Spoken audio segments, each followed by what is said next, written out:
আসসালামু আলাইকুম বন্ধুরা, আশা করি আপনারা সবাই ভালো আছেন। নতুন আরেকটা ভিডিওতে আপনাদের সবাইকে স্বাগত জানাচ্ছি।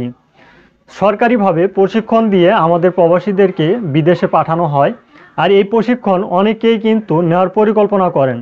আপনারা যারা এই ধরনের প্রশিক্ষণগুলো নেওয়ার জন্য পরিকল্পনা করেন, তাদের জন্য অবশ্যই সুখবর হচ্ছে প্রত্যেকটা জেলাতেই কিন্তু এই ধরনের প্রশিক্ষণ কেন্দ্র রয়েছে। এখানে আপনাদেরকে বিভিন্ন ধরনের প্রশিক্ষণ দেওয়া হয়, তার পাশাপাশি ডাইভিংয়ের যে প্রশিক্ষণ এটাও কিন্তু ফ্রিতে আপনারা শিখতে পারবেন।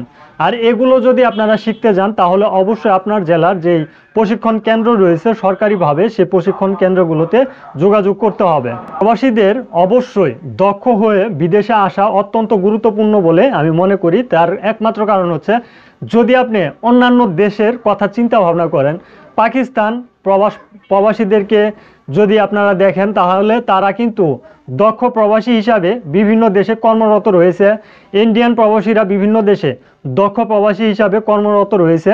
শুধুমাত্র আমাদের বাংলাদেশ থেকে যে সকল প্রবাসীরা বিদেশে আসতেছেন তারা কিন্তু এই দক্ষ অদক্ষ এবং ম্যাক্সিমাম দেখা যায় যে একেবারে ফ্রেশ প্রবাসী, কোনো কিছুই বোঝে না।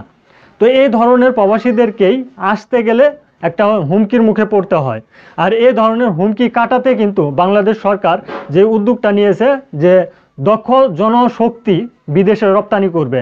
তো সেই ক্ষেত্রে দক্ষ জনশক্তি হয়ে যদি আপনারা বিদেশে আসেন, সেই ক্ষেত্রে কিন্তু ভালো টাকা ইনকাম করতে পারবেন। আর ইনকাম করা পসিবল। যেরকম একটা হাতে দক্ষ একজন কর্মীকে সবাই নেওয়ার জন্য আগ্রহ প্রকাশ করে, কিন্তু নতুন একজন ফ্রেশ প্রবাসী কোনো কিছু বুঝে না, তাদেরকে কিন্তু কেউ নিতে চায় না। তো সেরকমই অনেকেই সৌদি আরবের বর্তমান সিচুয়েশনে আসার পরিকল্পনা করতেছেন। নিজের দিকটা যদি ভেবে আসার চিন্তা ভাবনা করেন তাহলে অবশ্যই আমি আপনাদেরকে বলবো, আপনি দক্ষ হয়ে তারপরে বিদেশে আসলে ভালো টাকা ইনকাম করার পাশাপাশি আপনার একটা কেরিয়ার ভালোভাবে গড়ে তুলতে পারবেন এবং ভালো টাকা ইনকাম করতে পারবেন। অ্যাকচুয়াল দক্ষ প্রবাসীরাই কিন্তু দেশের সম্পদ, যেরকম সেরকম কিন্তু বিদেশের বাড়িতেও আপনারা ভালো কিছু করতে পারেন। সেই জন্যই আপনাদের প্রশিক্ষণ যাতে ফ্রিতে করতে পারেন, আর ফ্রি প্রশিক্ষণের জন্য আপনারা আপনাদের জেলার যে কর্মসংস্থান কেন্দ্র রয়েছে সেখান থেকেই প্রশিক্ষণগুলো নিতে পারেন। আর এই প্রশিক্ষণগুলো নেওয়ার শেষে আপনাদেরকে সরকারিভাবে একটা সার্টিফিকেট দেওয়া হয়। আর ওই সার্টিফিকেটটা যে কোনো এজেন্সিতে যদি জমা দেন তাহলে কিন্তু আপনাদের অল্প মূল্যে বিদেশে পাঠানোর জন্য সেই এজেন্সি ব্যবস্থা করে দিতে পারবে।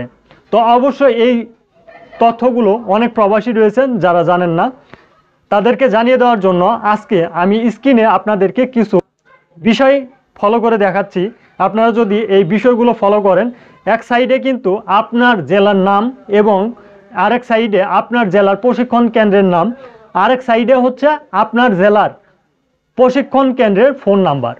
যদি আপনারা এমনিতেও খুঁজে না পান তাহলে অবশ্যই তাদেরকে কল করার মাধ্যমে প্রশিক্ষণ কেন্দ্রের যে ঠিকানাগুলো, এই ঠিকানাগুলো কিন্তু ম্যানেজ করে নিতে পারবেন। হয়তো স্ক্রিনে একটু জুড়ে যাচ্ছে, তারপরও আমি আপনাদেরকে ভালোভাবে দেখানোর জন্য স্ক্রিন রেকর্ড করে একেবারে সরাসরি কোথায় থেকে এই প্রশিক্ষণ কেন্দ্রগুলো বের করতে পারবেন আর আপনার জেলাটা খুঁজে পাবেন, এই বিষয়টা আমি স্ক্রিন রেকর্ড যে বিষয়গুলো দেখানোর চেষ্টা করলাম।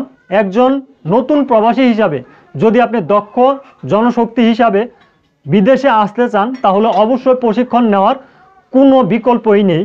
আপনি যদি প্রশিক্ষণ নিয়ে বিদেশে আসেন, যদি সে ধরনের কাজে নাও আসেন, আপনাকে যদি একটা ঝামেলাতেও পড়তে হয় বিদেশে আসার পর, দেখা যাচ্ছে কোম্পানি খুঁজে পাচ্ছেন না, কফিল খুঁজে পাচ্ছেন না, বিভিন্ন সমস্যা, কাজ করার মন মানসিকতা নেই যেই কাজের ভিসাতে আসছেন, তো সেই ক্ষেত্রে আপনার যে বিষয়টা তা হচ্ছে প্রশিক্ষণ জানা রয়েছে।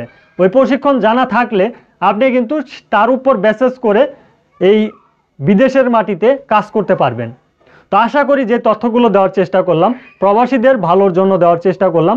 যে সকল নতুন প্রবাসীরা আপনারা বর্তমান সিচুয়েশনে এ ধরনের প্রতিষ্ঠান খুঁজতেছেন যে আপনারা কিভাবে নিজের হাতের দক্ষতা বাড়িয়ে নিতে পারবেন, সে বিষয়টা আপনাদেরকে ক্লিয়ার করে দেওয়ার চেষ্টা করলাম।